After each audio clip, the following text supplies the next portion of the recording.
Lezi indaba zehora lokuqala sikwethulela zona bukhoma ekomkhulu le-SABC e-Auckland Park eGoli. Bukele nazi ezinohlonze imini nje. With the deep sorrow that I confirm that our 3 members have been found. Kusazoqhubeka ukuthungathwa kwemoto ebihamba amaphoyisa amathathu atholwe esethule emfuleni iHenops eCenturion njengoba kusanemibuzo eminingi ngendlela ashone ngayo. If we work together, stay focused and persevere, we can chart a better course for our economy and our people. Ungqongqoshe wezimali uEnoch Godongwana usememezele ukuthi isabelo mali sizokwethulwa ihlandla lesithathu ngomhla zingama-21 kuNhlaba ngemva kokuthi inkantolo ihoxisa ukwenyuswa kweVAT.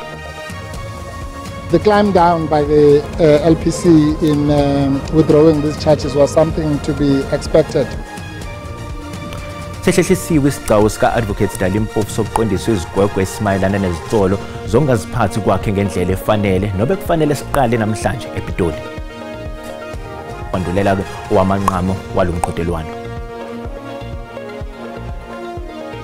Ukuthola kube kwempukeli ngiyakwamukela ezindabeni zehora lokuqala ezikunqa phambili kanti futhi ke zihamba phambili la ku-SABC 1 Mzansi for sure kanjalo ke na ku-SABC lehaye. Igama lami nginguDaud Phungula.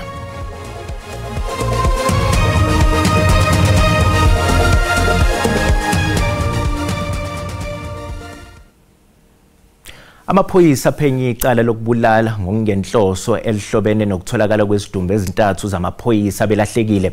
Izidumbu zawo zitholakala emfuleni iHenops eCenturion kanti imoto abekade behamba ngayo yona ayikatholakali kodwa ezinye izingxenye zemoto zitholakala endaweni yesigameko.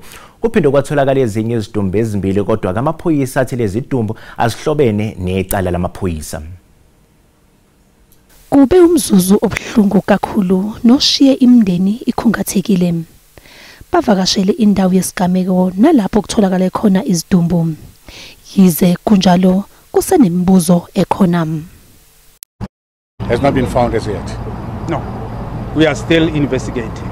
We are still tracing. Let's suppose that the accident happened on Thursday morning. Today is Tuesday. We have found the bodies, and but we have not found the car. Isn't that strange? Yize kubuhlungu abanye bathi kungcono njengoba sebetholakele abathandiweyo babo. She was a darling mon, a friend mon, unukarasingwanake. Umuntu onothando bebenobudlelwano obuhle kakhulu nendodakazi yakhe. Uthi wayelokhu emfonela uma esemsebenzini wayemtshela nanokuthi ukuphi. Ukhomishana wamaphoyisa uphelezele imndeni ngesikhathi yohlonza izidumbu emakhazeni. It is with a deep sorrow that I confirm that our 3 members have been found together with 2 other bodies. We further found a decomposed body which we are still trying to identify. We don't know who this person is. We found pieces of vehicle parts believed to be of a Volkswagen Polo along the N1 just where we were now next to the bridge. Amaphoyisa athi akukho anganquma ngakho okwamanje njengoba uphenyo lusaqhubeka. Ungqongqoshe wezimali uEnoch Godongwana usememezele ukuthi isabelo mali sizokwethulwa ihlandla lesithathu ngomhla zingama-21 kuNhlaba ngemva kokuthi inkantolo ihoxisa ukwenyuswa kwentela yempahla ethengwayo. The challenges ahead are serious but not insurmountable. If we work together, stay focused and persevere, we can chart a better course for our economy and our people. That is my commitment to South Africans, and that is what we aim to achieve when we table the new budget on the 21st of May 2025. Now, it would be unfair to say to me, having performed in terms of my constitutional obligations of proposing a money bill in Parliament and get into an environment of multi-party environment which created largely a tension, and then say, I must resign. At this stage where I sit, I think in that context, people must understand this thing in that context. By the way, on this question, let me conclude by saying that decision does not lie with me. It lies with the president. Kusenjalo sotswebhu omkhulu weqembu umkhonto wesizwe uMzwanele Manyi uleli iqembu lifuna ijazi eligcwala umoya kungqongqoshe wezemali Enoch Godongwana njengoba kubukeka sengathi uyahluleka ukwenza umsebenzi wakhe. The first issue is that you have a finance minister that basically has put the country into disrepute. For the first time in the history of this country, the situation where budget was not tabled. That on its own, if we had leadership in this country, it should have been fired on the spot. But because this country is rudderless, we've got no leadership in this country, then it survived up until now. So that's the first thing. The second thing is that as we sit here now, here we're talking to you right now, we actually have got no fiscal framework in this country. Yeah. We are on free flow as a country. So that's a kind of a mess that this minister has made. So and not only that, this is at the back of him failing to grow the economy. This economy has been struggling all along. This minister is run out of ideas. He doesn't know what to do. So why do we have a person like this in charge of our fiscus? Umkhandlu ophezulu oqapha ukusebenza kwabameli iLegal Practice Council usunqume ukuhoxisa ingxenye ethile yohlu lwamaphuzu efuna ukuqondisa ngawo izigwegwe uAdvocate Dali Mpofu. Isicelo sakhe sokuqondiswa kwezigwegwe obekufanele sihlale namhlanje emahhovisi eLegal Practice Council ePitoli siqhubekanga ngenxa yenkinga yogesi. U-Advocate Dali Mpofu bebizelwe esigcawini somkhandlu uqaphe abameli basemajajini lapho bezoqwiliswa khona ngeinsolo ezihlobene nokuyiphatha kwakhe kwamanye amacala aseke awengamela phambi kwenkantolo. Uhlu lweinsolo abebekwezona solehlisiwe njengoba sekusele amaphuzu amane kuphela asazoqwiliswa ngawo. Uchaze ukubizelwa kwakhe esigcawini njengokungenasekele esiqinile.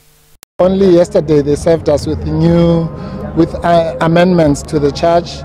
And they confirmed it on the record that they've withdrawn 3 of the more ridiculous of the charges. Yeah, so with the 4 that are left, they will be giving us a new charge sheet. Ukholelwa ukuthi umkhandlu oqaphe ukusebenza nokuziphatha kwabameli uphume inqina yokudicilela phansi isithunzi salabo bebala elinsundu. It's not the first time that progressive lawyers or progressive professionals are harassed.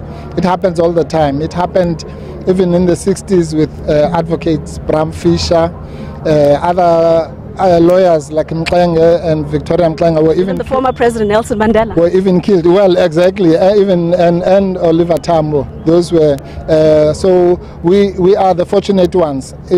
Griffith Mxenge and Victoria Mxenge were actually killed. Iqeqebana labalandeli beMK Party belifikile ukuzokweseka uAdvocate Mpofu esigcawini ababizelwe kuso. Udaba lihlehliselwe usuku lingakadalulwa.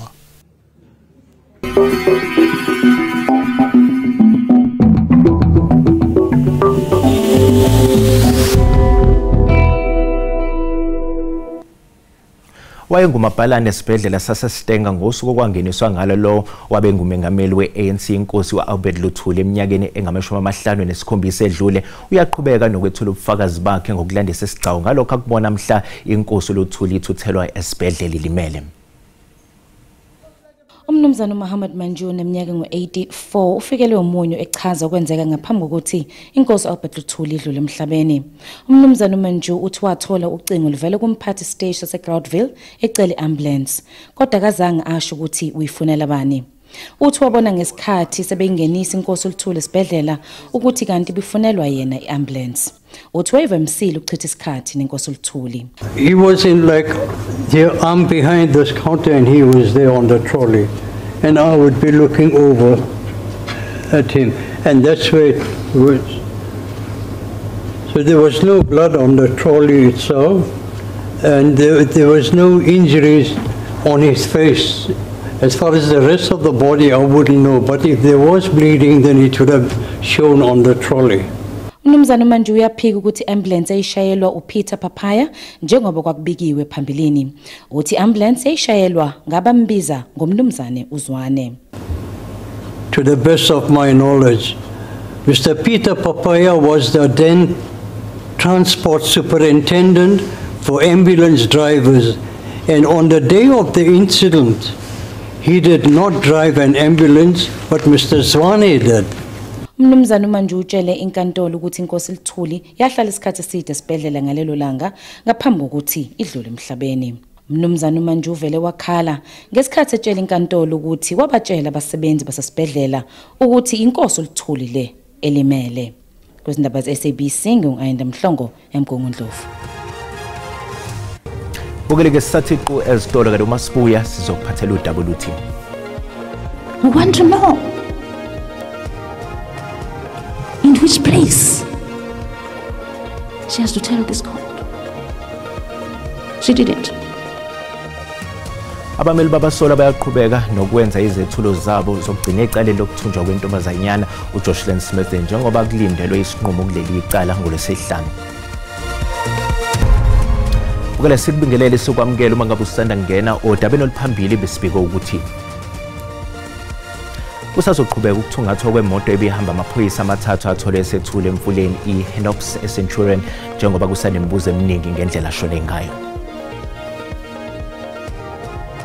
Bukela sikhumbuza ukuthi lezi indaba ziyatholakala ku YouTube na ku SABC Plus ngeke kuzuzicinge ngamagama athi SABC izindaba na kanjani uzozithola ngomjalo bazo. Abameli babasola bayaqhubeka nokwenza izethulo zabo zokugcina icaleni lokuthunjwa kwentombazanyana uJocelyn Smith njengoba kulindelwe kesinqumo kuleli icala ngolwesihlanu. Phambilini inkantolo isinqabile isicelo besifakwa abasola ababili sokuba kuchithwe leli cala lokuthunjwa kukaJocelyn Smith ababhekene nalo. Kanti namhlanje ummeli kaFanrino uAdvocate Nobahle Mkabayi utshela umbuso ukuthi awunalo icala elibhekene noFanrino. No compelling evidence before this court, no strong evidence before this court suggesting that my client committed an offense of trafficking in person, kidnapping, and all, any conspiracy.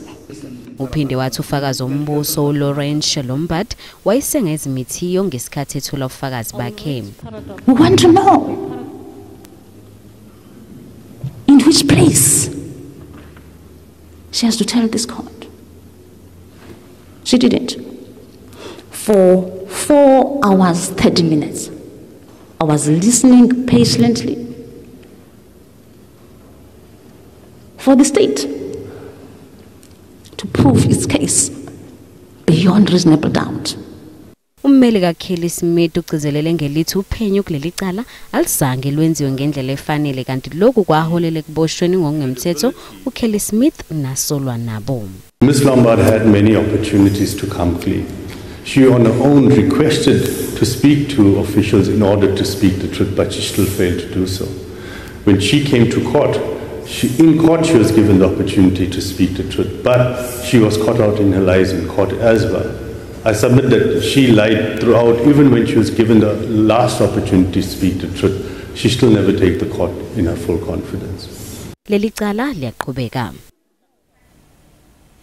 Iphini likaMengameli wezwe uPaul Mashatile uthi ungezwana okukhona njengamanje kwezokuhwebelana kungase kuholele ekutheni kumbe eqolo ukuphila uthi lokhu kungaphazamisa nokuthi udlondlobala umnotho. uMashatile bekhuluma engxoxweni ye-T20 Africa High Level ePitoli.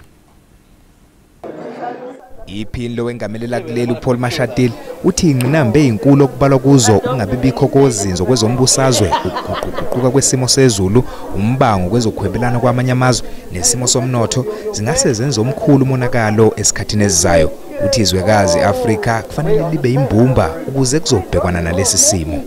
Africa itself should unite, and this dialogue is going to emphasize that. We as South Africa leading the G20 this year must ensure that these issues are addressed. Melika ikhuphule intela yempahla eqhamuka kwamanye amazwe kusenjalo umengameli uCyril Ramaphosa ube nengxoxo nowengameli Melika uDonald Trump mayelana nobudlelwano balamazwe amabili.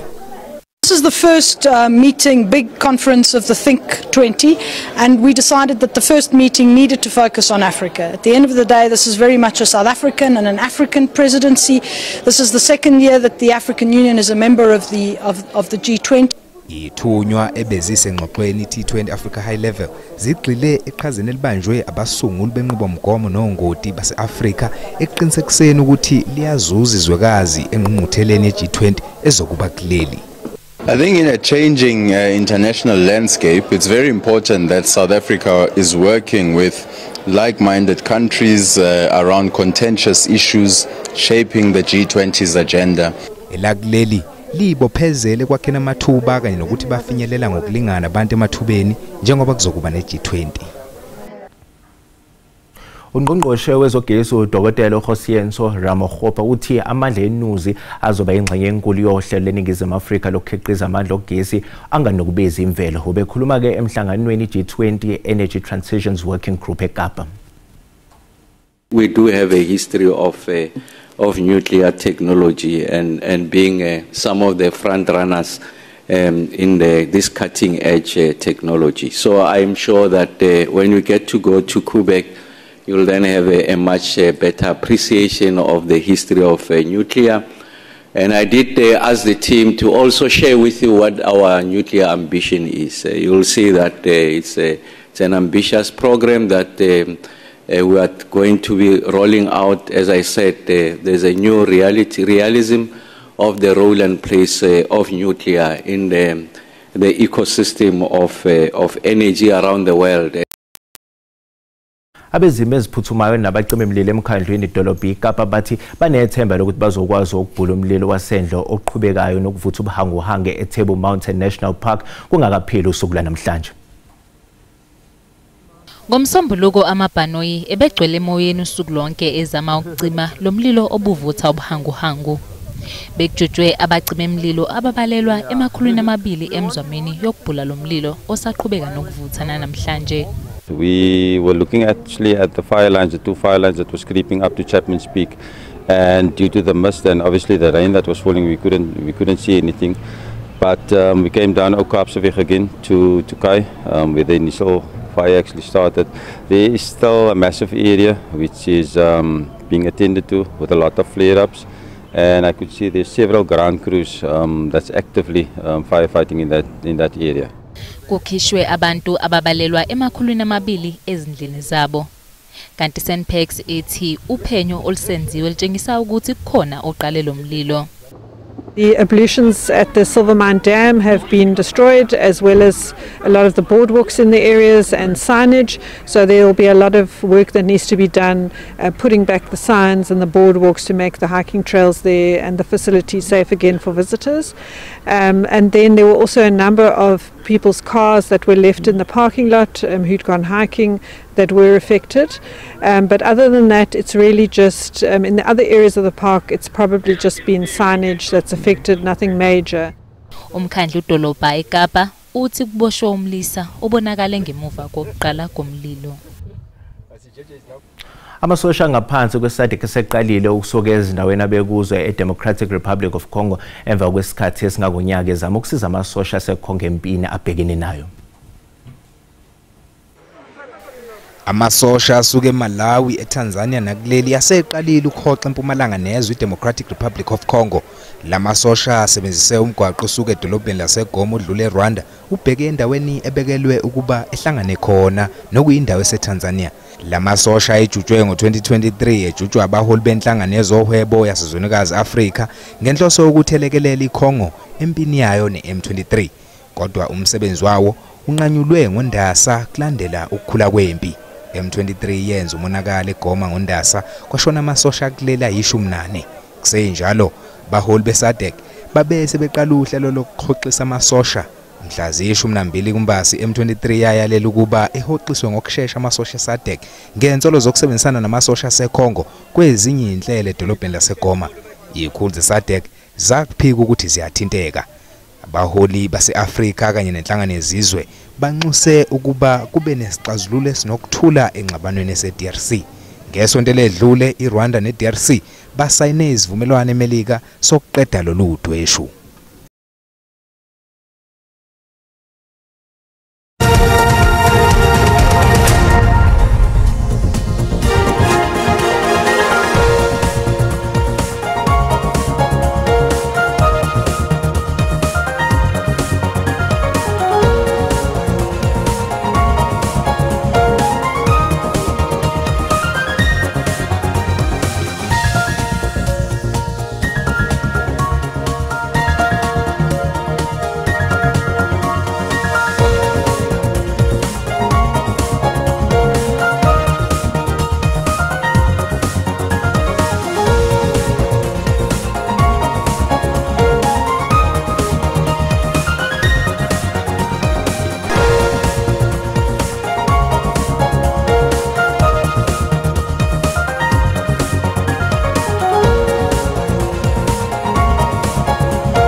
bukeli usale kahle.